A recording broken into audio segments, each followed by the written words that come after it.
Skin diseases की जो series start की हुई है उसमें आज एक और बड़ा ही कॉमन इशू है जो कि है एटॉपिक एक्जिमा। अभी हम कुछ अरसे तक एक्जिमास की टाइप्स को लेकर चलेंगे और ये सब बहुत ही कॉमन एक्जिमास हैं और मुझे उम्मीद है कि इससे आप लोगों को बहुत ज़्यादा फायदा होगा। एटॉपिक एक्जिमा की वो टाइप है जो एलर्जी वाले लोगों में पाई जाती है।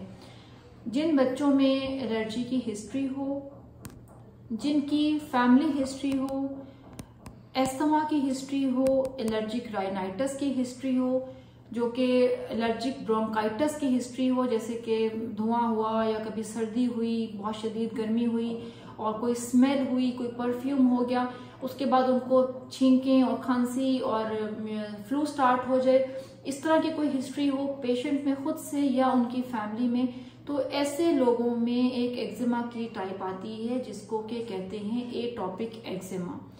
एटॉपिक एक्जिमा में आपकी जो एटॉपी क्या है पहले ये समझ लेते हैं। एटॉपी है आपकी तबीयत की सेंसिटिविटी।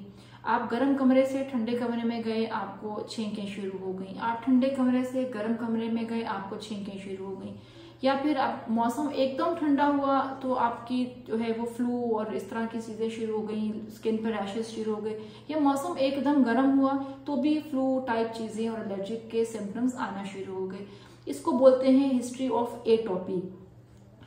एटॉपी की हिस्ट्री पेशेंट के अंदर हो या उसकी फैमिली में हो, एटॉपिक एक्जिमा ऐसे हर शख्स को हो सकता है। ख़ुसूसन इस्लामाबाद और पिंडी में रहने वाले लोग बेचारे इस चीज़ से बहुत ज़्यादा इफेक्ट होते हैं क्योंकि उनको एलर्जीज बहुत ज़्यादा हैं। ट्रीटमेंट पर जाने से पहले हम ये देखेंगे कि इसके हमें कौन सी प्रोटेक्शंस चाहिए और इसके मज़ीद साइंस एंड सिम्टम्स क्या होंगे। एक तो साइन एंड सिम्टम मैंने आपको ये बताया कि तबीयत हसास है, एटॉपी है। इसके अलावा स्किन ड्राइनेस होगी। स्किन ड्राइनेस में हर वक्त आपने जब भी फेस धोया तो आपके स्किन अकड़ सा गया, जिसपे कि चैप्ड स्किन हो गई, ड्राई हो गई, फ्लेकी हो गई। फिर जो बच्चे हैं स्पेशली और जो हमारी इवन एडल्ट एज में भी जो बाजू के अंदर का पार्ट होता है, जिसको कि कोहनी के सामने का हिस्सा है, जिसको कि हम क्यूबिटल फोसास बोलते हैं, इनके अंदर स्पेशली हमें रेडनेस और इसकी जो ट्रेजेस हैं वो नजर आएंगी। इसी तरह से घुटनों के पीछे भी रैशेस होते हैं, वहां पर भी इचिंग हो जाती है। और फ्लेक्सर एस्पेक्ट, जैसे कि ये फ्लेक्सर एस्पेक्ट होती है जो कि हम जिसको कि फ्लेक्शन में यूज करते हैं, तो फ्लेक्सर एस्पेक्ट्स के ऊपर, नेक के फोल्ड्स के अंदर, आर्म पिट्स के अंदर हमें रैशेस नजर आएंगे, खारिश नजर आएगी और उसमें एरिथेमा भी होगा। समटाइम ये इतनी ज्यादा हो जाती है कि पेशेंट एरिथ्रोडर्मा में भी जा सकते हैं, यानी कि पूरी की पूरी बॉडी रेड हो जाए। इसके साथ साथ जो सिम्टम्स हैं वो उन बच्चों में और उन बड़ों में एलर्जिक राइनाइटिस खुद से भी प्रेजेंट हो सकता है कि स्किन पे भी रैश इकट्ठा शुरू हो गया और साथ साथ छींकों के साथ साथ उनको नाक भी बहनी शुरू हो गई।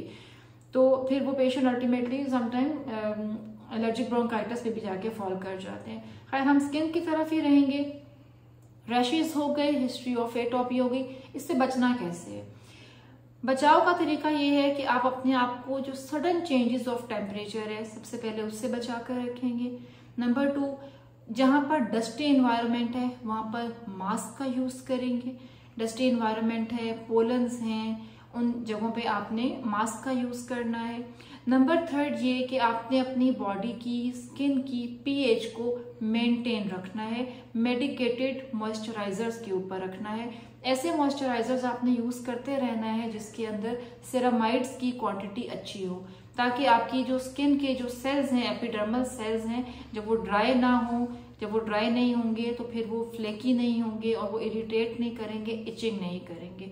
तो स्किन की जो मॉइस्चराइजर है उसको आपने मॉइस्चर लेवल है उसको आपने मेंटेन करके रखना है।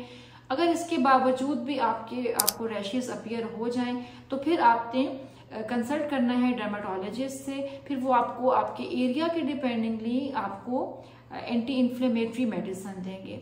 देखिए, ये जो ट्यूब्स होती हैं ये सब एक जैसी नहीं होती। हमारा फेस और जो हमारे जितनी फ्लेक्सर एस्पेक्ट्स की स्किन्स हैं, जो नरम स्किन्स हैं, उसके ऊपर हम माइल्ड एंटी इन्फ्लेमेटरीज देते हैं। और जितनी थिक स्किन होती है, जो पाँव होते हैं, हाथ होते हैं, बाकी बॉडी पार्ट्स होते हैं, उसके ऊपर हम थोड़ा सा पोटेंट स्टेरॉइड की तरफ चले जाते हैं।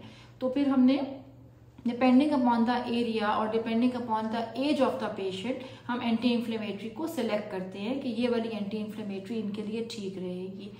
तो अब ये हमारे मॉइस्चराइजर्स हो गए बॉडी के लिए भी, और हमारा एक्सट्रीम टेम्परेचर हमने रोक लेना है। इसके अलावा हमने एंटी इन्फ्लेमेटरी यूज़ करनी है। इसके साथ साथ कुछ हर्बल प्रोडक्ट्स, जैसे समटाइम्स मैं अपने पेशेंट्स को ग्रीन टी की भी सजेशन देती हूँ कि आप ग्रीन टी लीजिए, एंटीऑक्सीडेंट्स लीजिए, और हमारे इसमें डाइट का भी बड़ा अच्छा सा रोल होता है। जैसे कि आप जितना नेचुरल फूड की तरफ रहते हैं आप उतना ही एक्जिमा से दूर रहते हैं। एटॉपिक एक्जिमा की एक चीज़ और भी बड़ी इंपॉर्टेंट है, वो ये कि आपने उन बच्चों को और उन बड़ों ने बहुत तेज़ गर्म पानी से शॉवर नहीं लेना होता। तेज़ गर्म पानी से भी आपकी बॉडी के बने हुए अपने लेसिथिन्स और अपने सेरामाइड्स वॉश हो जाते हैं और आगे से नए बन नहीं रहे होते, तो जिसकी वजह से उनमें एटॉपिक की एक्सरसाइजेशन ज़्यादा आ जाती है। तो उम्मीद है कि आपने इस एटॉपिक एक्जिमा की वीडियो से बहुत कुछ लर्न किया होगा। फिर नेक्स्ट टाइम मज़ीद किसी अच्छे से और कॉमन टॉपिक के साथ में आऊँगी।